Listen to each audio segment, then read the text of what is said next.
To patrí nám. Polina, babi, ďakujeme krásne za takéto ešte letné osvieženie. Poď ku nám. Podľa mňa to ale sedí, pretože máme babie leto a toto sa stále spája s letom, takže je to také prepojené. Ahoj, vítaj u nás v Teleráne a ďakujeme ti veľmi pekne.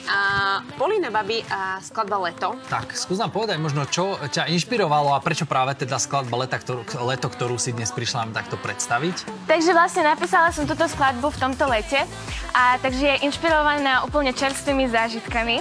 Napísala som ju spolu s DJ Mark Voss, doniesla som ju Markovi a povedal, že ideme na to, bude to super a takto sa nám to vydarilo. Mne sa zdá, že úplne sme to vychytali, ten taký letný vibe.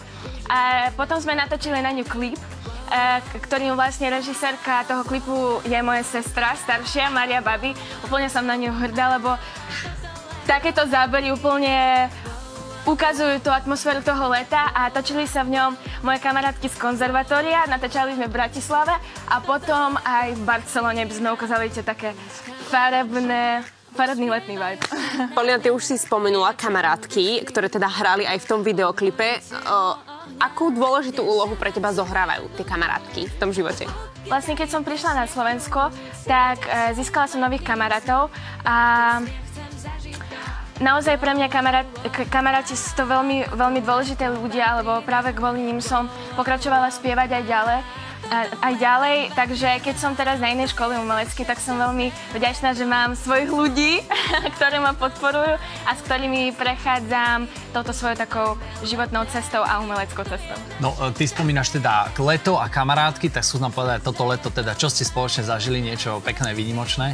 Minulé leto som bola účastník na detskú Eurovíziu, na národný výber, takže furt som bola v práci, natáčania som mala, nahrávanie, mali sme skúšky, takže ja som to užila, ale neoddychla som poriadne, takže toto leto som dala sebe za cieľ, že musím oddychnúť, musím naplniť toto leto peknými, takými krásnymi spomienkami, čo sa vlastne podarilo, som cestovala, bola som doma a aj natočili sme tento krásny klip.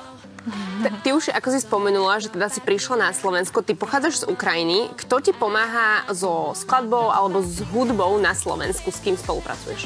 Vlastne píšem svoju vlastnú hudbu a tvorbu už od 9 rokov.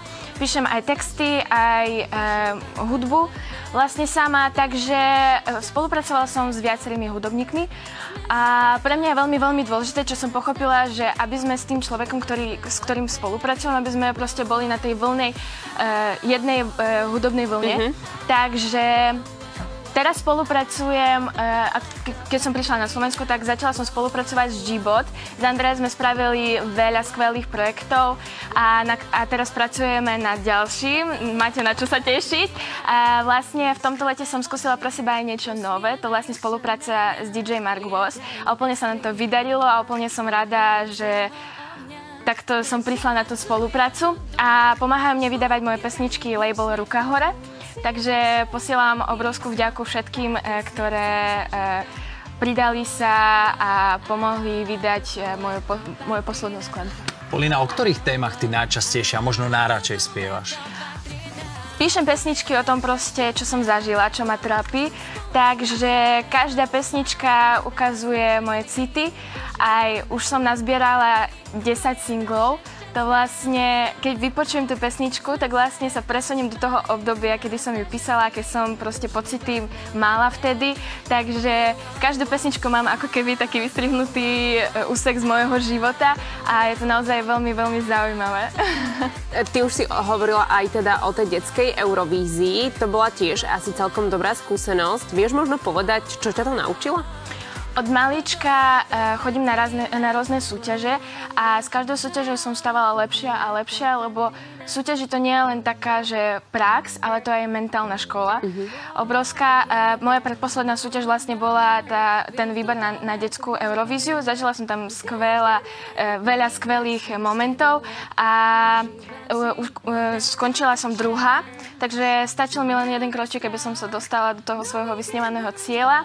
ale napriek tomu som získala obrovskú podporu, čo ma vlastne motivovalo robiť ďalej a ďalej. A o čom by som ešte chcela porozprávať, to je vlastne súťaž, na ktorej som bola naposledy a reprezentovala som tam Slovensko. A vlastne to je medzinárodná súťaž v Poľsku, v mesto Konín. A získala som Grand Prix. Takže som veľmi šťastná, že sa to tak fantasticky podarilo a kvôli tomu, že som bola na tej súťaži, tak som musela vynechať jednu skúšku zo spevu a vlastne keď som došla do konzervatória a o tej výhre dozvedela pani riaditeľka, tak ma uvoľnila z tej skúšky a dala mi automaticky jednotku. Tak som z toho strašne šťastná. Tak pozdravujeme aj do školy. Áno, pozdravujem, posielame lásku.